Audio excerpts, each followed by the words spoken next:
We were never the destination, Lila. Just a stepping stone. The words didn't land so much as slice, clean and cold, through the kitchen air. I was holding a chipped mug from a flea market on Division Street, the one we bought after signing our first lease because Miles said the crack gave it character. The irony wasn't subtle. The crack had character. Our future apparently did not. He wouldn't sit. He kept orbiting the island, phone face down, wristwatch catching the late afternoon sun like a tiny beacon of escape. Our Chicago apartment was still damp from the snow he'd tracked in, a trail of melting slush from the door to the suitcase he'd set by the radiator. Maybe. The kind of suitcase you buy for a promotion. My flight's at 6, he said. Not sorry. Not conflicted. Just scheduling. I'm Lila Hart. I'm 23. Yesterday I believed in shared ambition. His and mine braided together like the scarf he forgot on the coat rack. Today I am learning the difference between partnership and proximity. He didn't look like a villain. Miles Carrington never did. He looked like possibility. Slate eyes, the calm of a man who sells certainty for a living. When we met at a pop-up gallery in Pilsen, he spoke about markets like weather, patterns anyone could read if they bothered to learn the sky. I bothered. I learned him too. How he liked his coffee, oat milk, no sugar. How he paced while thinking, how he kissed me like I was the only thing that could slow him down. New York isn't a breakup, he said, choosing each word like it came with stock options. It's leverage. For both of us. Leverage. I tasted the word, bitter and metallic. For who I am to you or for who you'll be without me. Snow hissed against the window. The city felt far away, a silent backdrop of gray buildings and brave pedestrians. Inside it was just the hum of the fridge and the quiet sabotage of everything we hadn't said out loud. We had a plan. Or I did. Late nights drafting portfolios at our wobbly dining table. Splitting rent and dumplings and the kind of optimism you can only afford when you're young and certain time bends for you. I was building a small creative studio. Clients measured in single digits, invoices measured in faith. He was climbing. Always climbing. I can't say no to this offer, he said, softer now, as if gentleness were a discount I should appreciate. SVP track. Global coverage. You know what that means. I did. It meant we would become a long-distance theory. It meant holidays with delay fees. It meant I would be the layover to his destination. I set the mug down. It didn't shatter. Neither did I. That surprised both of us. Will you ask me to come with you? I asked. He blinked. The question stalked the room, sat down in his empty chair. I don't want to hold you back. The laugh that left me was small and disobedient. Hold me back. Miles, you haven't touched me in weeks unless it was a calendar invite. He flinched. Good. Not because I wanted to hurt him, but because I needed proof he could still feel anything that wasn't ambition. You'll understand, he said, already easing toward the door. One day. There it was, the mercy grenade disguised as wisdom. Understand. As though comprehension and consent were the same thing. As though my heart would thank him later for being so practical. I looked at the suitcase. I looked at the life we'd packed into 2 overwatered plants, a second-hand sofa, and a wall of Polaroids arranged like a promise. Our smiles in Milwaukee. His palms ink-smudged from helping me handprint posters in the bathtub. My paint-streaked sweatshirt that said heart work in crooked letters because I thought I was hilarious at 2 a.m. How many versions of us were going to stay and watch him leave? If you go like this, I said, don't come back for my permission to feel good about it. He nodded, the tiniest bow to the inevitable. He kissed my forehead, the most cowardly place to kiss someone you're abandoning, and lifted the suitcase. The door opened. February swallowed him whole. The elevator cables whined. A neighbor laughed down the hall. Somewhere, a radiator clicked like a metronome counting the beats between who I had been and whoever I was about to become. I slid to the floor and pressed my cheek to the cold tile. I didn't cry. Not out of strength, out of shock. Grief was a shy animal, it waited. When it came wrong, I cleaned. Every surface, every drawer. The junk bowl by the entrance coughed up 3 concert wristbands for subway cards, a cufflink with no twin. I found our list taped inside the pantry, things we want this year, and read it like a recipe I would never cook again. Learn to make decent ramen. Save for a weekend in Hudson. Pitch to 3 brands you're scared of pitching to. Stop saying, someday. I stood there, clutching the paper, and realized he had circled only one item in blue ink. Say yes to what scares you. He did. And he left. And I, apparently, was the thing that scared him. By midnight the apartment looked staged, like it was auditioning for a life without me. I crawled into bed and stared at the ceiling, counting the breaths it took to not text him. Outside, sirens braided with wind. Inside I set a rule. If I had to burn, I would choose the fire. It wasn't a declaration. It was a pilot light. Small. Stubborn. The beginning of something that didn't ask permission. I didn't know yet that the first client who would change everything was 3 days away. Or that New York would eventually call me too, only not as a consolation prize. I didn't know about the stage lights or the magazine covers, or the day I'd watch him search my face on a screen bigger than our old living room window and fail to recognize the woman he'd taught to live without him. What I knew was this: he chose the sky. Fine. I would learn how to fly it. When people ask how we met, I usually say at an art show, because that's what it was on paper. What I don't tell them is that I wasn't supposed to be there. It was late October in Chicago, one of those nights when the wind doesn't just move, it knifes. My friend Tessa had dragged me to a pop-up gallery in Pilsen because her ex's band was playing in the back. I was halfway through a plastic cup of red wine, staring at an abstract painting I was pretending to understand, when a voice behind me said, "You're looking at it wrong." I turned, ready to defend my highly untrained eye, and there he was. Miles Carrington, wearing the kind of charcoal overcoat you only buy when you've already decided you're important. His smile had that rare thing, an absence of hurry. "What's the right way to look at it?" I asked. "Like it's a reflection," he said, tilting his head toward the canvas. "Not a statement." We talked until the band started. I didn't even notice Tessa slipping away with her ex. Miles told me he worked in financial strategy, a phrase vague enough to mean anything from banking to selling antique coins. I told him I'd just graduated with a degree in design and was freelancing for small local businesses. He asked if that meant I could see what other people miss. I remember thinking that was the most romantic interpretation of my overdue invoices I'd ever heard. By the time the show ended, we were walking toward the Pink Line together. He bought me a hot chocolate from a food truck, and when I told him I had to run to catch the train, he said, "Then I'll walk you until we both have to run." That was Miles. A man who could make a moment feel like it had a spotlight. He didn't just notice me, he studied me. Asked questions no one else had bothered to. What my favorite bridge in the city was. Why I'd stopped painting after college.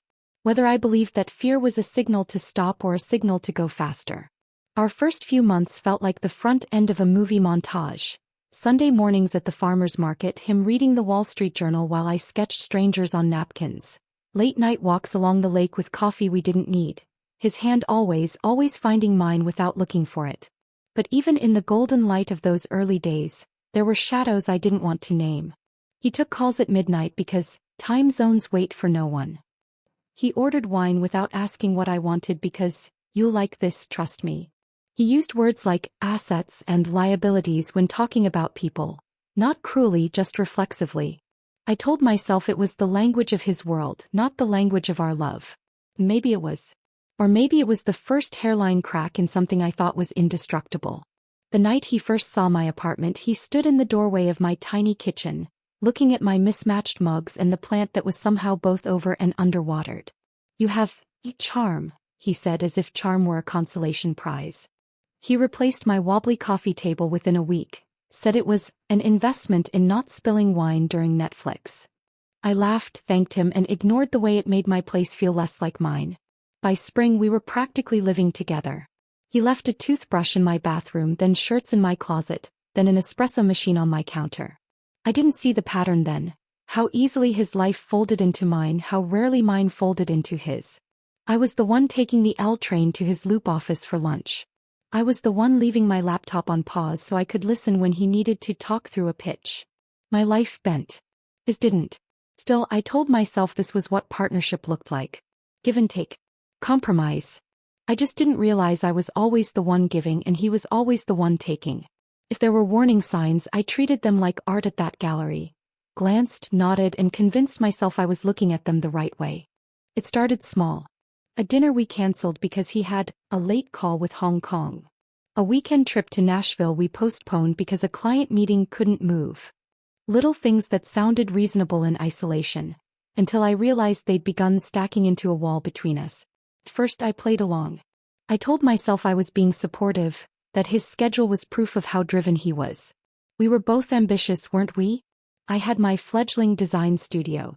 He had his endless ladder to climb. But the difference was this.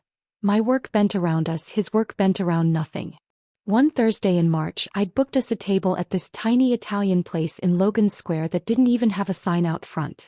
The kind of spot where the owner greets you like family and the gnocchi ruins all other gnocchi for you. I wore a dress he once said made me look like trouble in the best way. I ordered wine before he arrived, except he didn't. At 8:15 my phone lit up. Running late. Order without me. By 9 o'clock the table was empty except for me and the candle burning lower. When he finally called I was already home, shoes off, makeup smudged from walking through the wind. "I'm sorry," he said. "You know how these deals go. Deals end," I told him. "Dinner doesn't get another shot." He laughed like I was joking. I wasn't. That's when I started noticing the subtle swap happening between us. The we in our conversations was fading into I and my. My next role. My 5-year plan. My network. My only role in his sentences was as applause. The breaking point didn't come with fireworks. It came on a Tuesday night when I'd landed my first contract with a national brand. A job that could actually stabilize my business. I called him, buzzing, ready to celebrate. He answered, voice low, clearly in the middle of something. "Can I call you back?" he said. "I'm in a pitch with the Singapore team." "Sure," I said, swallowing my news. But the call never came. The next morning he didn't even ask why I sounded quiet over coffee. Instead he told me he'd been offered a promotion. One that came with relocation. New York. I guessed. He smiled like I'd just passed a test. "You knew before I said it." It wasn't a proposal. It wasn't even an invitation. It was an announcement as final as a boarding pass. And somewhere in the space between his excitement and my silence, I felt something shift, like a door closing in a room I didn't realize I'd been locked inside. The night he told me about New York, he framed it like a win for both of us. Better salary, bigger clients, international exposure, he said, pacing our kitchen like it was a stage and I was the approving audience. "It's a launch pad." "For who?" I wanted to ask. But I already knew. I listened while he painted the skyline for me in words. Late dinners in Soho, weekends in the Hamptons, the kind of life you see in glossy spreads. He spoke as if the only logical conclusion was that I'd follow. But not once did he ask if I wanted to. "What about my studio?" I finally said. He paused just long enough for the silence to answer for him. "You could freelance from anywhere. New York's full of opportunities." It sounded generous until I realized what he meant. My work was portable, his was permanent. My dreams could bend, his couldn't. Over the next week, our apartment became a waiting room I didn't remember entering. He was already halfway gone, taking calls at all hours, researching apartments in Tribeca, dropping phrases like, "my new team," as if they'd been with him his whole life. I was still in Chicago, literally and figuratively, wondering when we'd have the conversation where my future factored in. It never came. Instead, on a Thursday evening he walked in with that navy suitcase. "I'm flying out tomorrow to get settled," he said, like we'd agreed to it. Like this was a relay race and I was simply waiting for the baton. "Do you want me there?" I asked. He hesitated, not because he didn't know the answer but because he didn't want to say it out loud. "I don't want to hold you back," he said finally. It was a sentence dressed as kindness, but it landed like a verdict. I wasn't invited, not really. I was being released, like a balloon he couldn't be bothered to hold on to anymore. When he left the next morning, the apartment felt bigger but not in a good way. Every room was air and echo. I stood in the doorway long after the elevator took him down, holding my coffee mug like it might shatter, realizing he'd made the choice for both of us without ever saying the words. And maybe the worst part was this, I'd let him. The first week after he left, I told myself I was fine. I filled my calendar with client calls, coffee dates, even a pottery class I'd been meaning to try. But the truth was harder to hide when the nights came. Our apartment wasn't just empty, it was loud with the absence of him. The espresso machine hissed for no one. His side of the closet hung like a half-finished sentence. Even the plants seemed to notice, leaning toward the window as if waiting for a different view. I thought about calling him. Not to beg, just to I don't know. Confirm I'd existed in his story for more than a footnote. But every time my hand hovered over his name, I remembered the way he said launchpad, like it was a gift I should be grateful for. One Friday night, I was on the couch with a half-eaten carton of pad thai when Tessa called. "Get dressed," she said. "We're going out." "I'm working," I lied. "You're Googling how to revive a dying pothos and we both know it." She wasn't wrong. We ended up at a crowded bar in Wicker Park, the kind of place where the music makes conversation optional.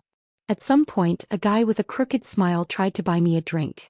I almost said yes, until I realized I was scanning the crowd for miles, half expecting him to walk in like nothing had happened.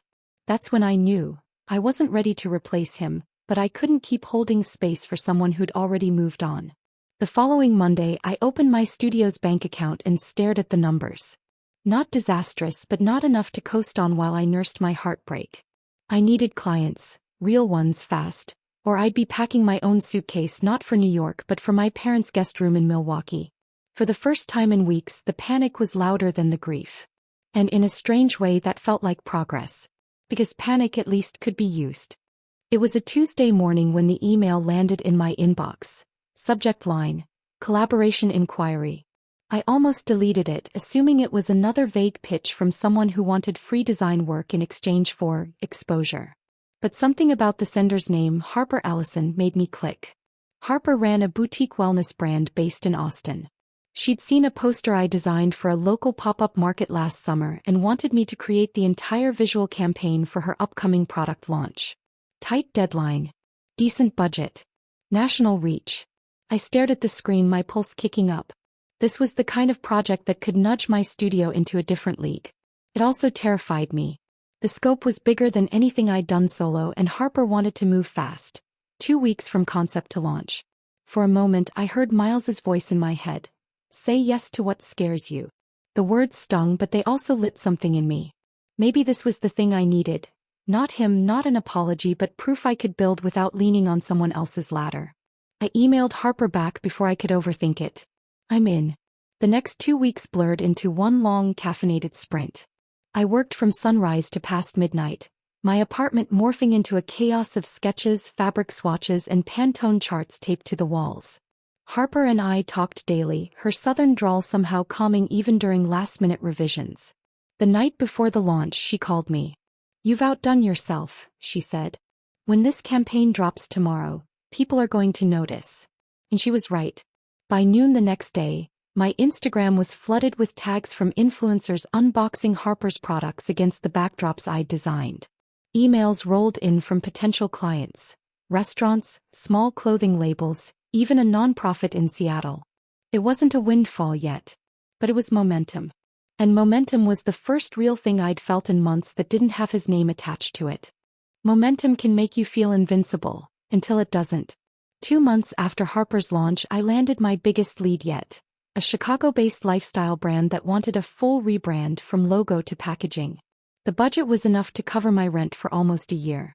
I said yes before they'd even finished describing the project. For the first week it was smooth. I sketched like a machine, riding the high of being in demand. But then their feedback started coming in. Too bold. Not trendy enough. Maybe we pivot entirely? Every revision felt like quicksand. I worked longer hours, sending version after version, trying to hit a target that kept moving. The emails from other potential clients went unanswered. The dishes piled in the sink. Even my plants, the ones I'd been overwatering in heartbreak, gave up and wilted. The breaking point came at 2:14 a.m. on a Tuesday. I was hunched over my desk, redrafting a label design for the 5th time, when the client emailed again. "We've decided to go in a different direction. Thanks for your time." I just sat there staring at the screen. All that work, all those hours, and I had nothing to show for it but a crick in my neck and an empty inbox. For the first time since Miles left, I thought seriously about quitting. Maybe I wasn't built for this. Maybe ambition was just a polite word for exhaustion. I opened my laptop to start polishing my resume, half ready to send it to any marketing agency that would take me. But then I saw it, an unread message from Harper. "Got a sec?" Big news. When I called her, she didn't even say hello. "I just recommended you to a friend who runs a startup in LA, she said. "They're looking for a creative director. Not a gig. A full-time leadership role. I laughed, bitter at first, then real. Because here it was. A chance to climb. Not his ladder. The startup was called Lumen and Field, a sustainable home goods brand run by a brother-sister duo out of a converted warehouse in downtown Los Angeles. Harper had told them I was a creative who thinks like a strategist, which sounded far fancier than the reality of me in leggings at a cluttered desk. Our first Zoom call was supposed to be 30 minutes. It lasted almost 2 hours. They didn't want someone to just make things look pretty. They wanted someone who could tell their story, who understood how design could translate values into sales. For the first time in months, I felt like I wasn't auditioning to fit into someone else's vision. They wanted my brain, my style, my fingerprints all over the brand. Within a week, they'd flown me out to LA. The city hit me like sunlight. Literally. After years of gray Chicago winters, the light felt almost offensive in its optimism. The warehouse office was open and warm, plants spilling from every shelf, and a rescue dog named Pico napping under the conference table. They made me an offer before my return flight. It was less money than I'd expected for a director title, but more freedom than I'd ever imagined. I'd get to lead campaigns from concept to launch, build a small team, and, most importantly, call the shots without running every decision through a chain of executives who'd never met the customer. I didn't hesitate. I signed before the week was out. The move to LA was chaos in the best way. Selling furniture, packing art supplies, convincing Tessa to help me load a rental van for the drive west. I thought I'd be sad leaving Chicago, but when the skyline disappeared in the rearview mirror, all I felt was light. And here's the thing about building your own ladder. Every rung feels different when it's yours. Every late night, every risky choice. It all feeds you instead of hollowing you out. Within 6 months, Lumen and Field's sales had doubled. Our social following exploded. And one afternoon, while scrolling through a list of new wholesale partners, I saw a name that stopped me cold. Carrington West Interiors. Miles's firm. They were buying our products. I stared at the purchase order like it might vanish if I blinked. Carrington West Interiors. Right there in black and white, signed by a procurement manager whose name I didn't recognize.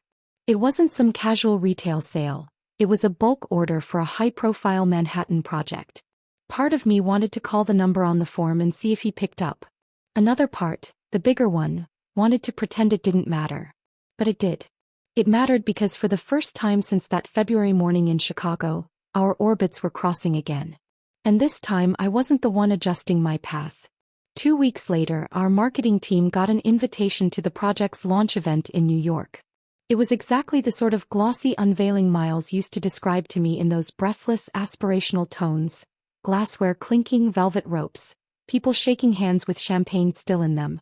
My boss asked if I'd represent the brand. "You've been the face of the campaign, Lila. They'll want you there." I said yes before I could talk myself out of it. The night of the event, I stepped into the converted loft in Soho, lights spilling from floor-to-ceiling windows, our products displayed like art installations. I was in a black silk jumpsuit that Harper had insisted I buy. "Power dressing but make it lethal," she'd said. And then I saw him. Miles was across the room laughing with a small group near the bar. His hair was a little shorter, his suit a little sharper, but the posture was the same, shoulders pulled back like the world was leaning in to hear him. For a moment I felt the old muscle memory, the quickening pulse, the urge to smooth my hair, the instinct to step toward him. But then he turned, his gaze landing on me, and I realized something I hadn't expected. He looked surprised. Not just at seeing me but at seeing this version of me, confident, unhurried, standing in a room where I belonged. I smiled, slow and deliberate. Not an invitation. A confirmation. The tables had turned and we both knew it. He didn't approach me right away. For the next 20 minutes we circled each other like planets sharing the same sun. Close enough to notice, far enough to pretend it was coincidence. I spoke with buyers, posed for photos near our display, laughed at jokes I actually found funny. And every time I glanced his way, Miles was watching. Eventually the space between us closed. "Lila," he said, his voice warmer than it had any right to be.